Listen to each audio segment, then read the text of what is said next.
ఇప్పుడు సాధారణంగా క్యాన్సర్ చేసేది రేడియోథెరపీ, అదే రకంగా కీమోథెరపీ అంటాం కదా! వీటి గురించి క్లుప్తంగా చెప్పండి. అదే రకంగా మెయిన్ ఏందంటే కీమోథెరపీ చేసినా, రేడియోథెరపీ చేసినా సైడ్ ఎఫెక్ట్‌లు బాగా ఉంటాయి అన్న ప్రచారం ఉంది. ఇందులో వాస్తవం ఎంత? Therapy with chemicals chemotherapy. Okay. అంటే మనం కెమికల్స్ వాడుతున్నాం ఈ జబ్బుని ట్రీట్మెంట్ చేయడం కోసం. ఈ chemicals normal cells, abnormal cancer సెల్స్‌ని డిస్టింగ్విష్ చేయదు. అందుకే మనకి క్యాన్సర్ చనిపోతుంది, తగ్గిపోతుంది. బట్ దాంతో పాటు మనకి ఇన్నోసెంట్ బై స్టాండర్డ్ సెల్స్ కూడా ఎఫెక్ట్ అవుతాయి. నార్మల్ సెల్స్ టిష్యూస్ ఎఫెక్ట్ అవుతాయి. అందుకే జుట్టు ఊడిపోతూ ఉంటుంది. అగైన్ ప్రతి కెమికల్కి జుట్టు ఊడిపోదు, బట్ బై అండ్ లార్జ్ జుట్టు ఊడిపోతూ ఉంటుంది. లేకపోతే బ్లడ్ పడిపోతుంది, వైట్ సెల్స్ పడిపోతాయి, ప్లేట్లెట్స్ పడిపోతాయి. It's like chemotherapy like atomic bomb. అంటే నార్మల్ సెల్స్ కూడా చనిపోతాయి. But our goal is abnormal cells చనిపోయి మనకి రిపోర్ట్స్ అన్ని నార్మల్ అయిపోయి క్యాన్సర్ మళ్ళీ రాకూడదు, ఈ ప్రాబ్లం కంట్రోల్ అయిపోయి క్యూర్ అయిపోవాలి. దాంతోపాటు కొన్ని సైడ్ ఎఫెక్ట్స్ ఉంటాయి. బట్ కీమోథెరపీతో వచ్చే side effects are transient, temporary, reversible and usually ట్రీట్మెంట్తో దాన్ని మళ్ళీ మనం తగ్గించేసేయచ్చు. ఓకే, 1950s, 60s, 70sలో వచ్చిన కీమోథెరపీతో పోలిస్తే ఇప్పుడు దానికంటే ఇంకా మంచి కెమికల్స్ వచ్చేసాయి. క్యాన్సర్ మీద ఇంకా బాగా పనిచేసి సైడ్ ఎఫెక్ట్స్ తక్కువ ఉండేటట్టు. నెంబర్ 2, ఈ కీమోథెరపీ సైడ్ ఎఫెక్ట్స్కి రాకుండా సపోర్టివ్ కేర్ మెడిసిన్స్, ఈ సపోర్టివ్ కేర్ మెడిసిన్స్ కూడా బాగా పెరిగాయి ఇప్పుడు. ఇంతకుముందు మనం ప్రతి క్యాన్సర్ కీమోథెరపీ అంటే ఇంకా అందరికీ వాంతి, వికారం, ఆకలి పుట్టకపోవడం. ఇప్పుడు ఎక్కడో 100లో ఒక్కరికో ఇద్దరికో వాంతి, వికారాలు అవుతూ ఉంటాయి. సో వామిటింగ్స్ రాకుండా మంచి మందులు వచ్చేసాయి. యాంటీ ఎమిటిక్స్ అంటూ ఉంటాం.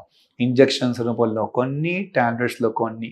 WBC కౌంట్స్ పడకుండా ఇంజెక్షన్స్ ఉన్నాయి, రెడ్ బ్లడ్ సెల్స్ పడకుండా ఇంజెక్షన్స్ ఉన్నాయి, ప్లేట్లెట్స్ పడకుండా టాబ్లెట్స్ ఉన్నాయి.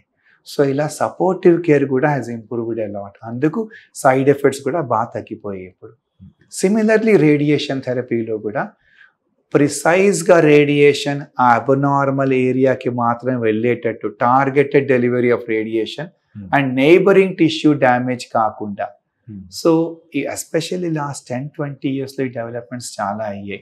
సో 2000 బిఫోర్ అండ్ ఆఫ్టర్ 2000 ఆ కీమోథెరపీస్ వేరు, సైడ్ ఎఫెక్ట్స్ రాకుండా సపోర్టివ్ మెడికేషన్స్ వేరు, ఆ రేడియేషన్ ట్రీట్మెంట్స్ కూడా బాగా డెవలప్మెంట్స్ అయ్యి ఈ రీసెర్చెస్తో బ్రేక్ త్రూస్ అయ్యాయి.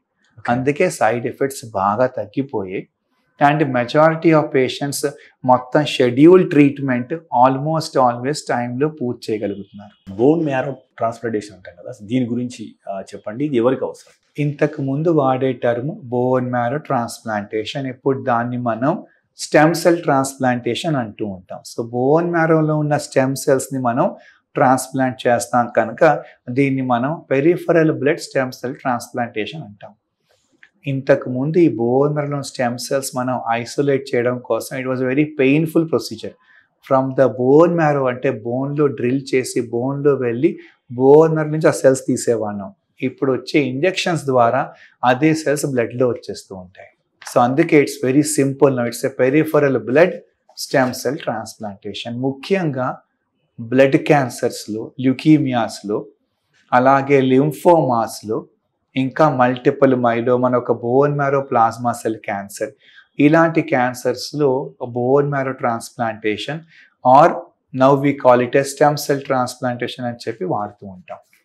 సో హై డోస్ కీమోథెరపీ ఇచ్చి జబ్బును బాగా తగ్గించేసి తర్వాత స్టెమ్ సెల్ ట్రాన్స్ప్లాంటేషన్ చేస్తే అప్పుడు క్యూర్ రేట్స్ ఇంకా బాగుంటాయి, కంట్రోల్ రేట్స్ ఇంకా ఎక్కువ అవుతాయి. కనుక దీన్ని మనం peripheral blood stem cell transplantation అంటాం. So compared to solid tumours, liquid ట్యూమర్స్లో, లిక్విడ్ క్యాన్సర్స్లో మనకి ట్రాన్స్ప్లాంటేషన్ ఆఫ్ స్టెమ్ సెల్స్ చేస్తూ ఉంటాం.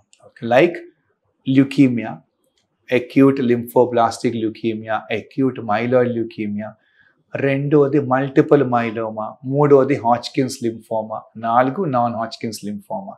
ఈ క్యాన్సర్స్లో ముఖ్యంగా మనం high dose chemotherapy and peripheral blood stem cell transplantation చేస్తూ ఉంటాం.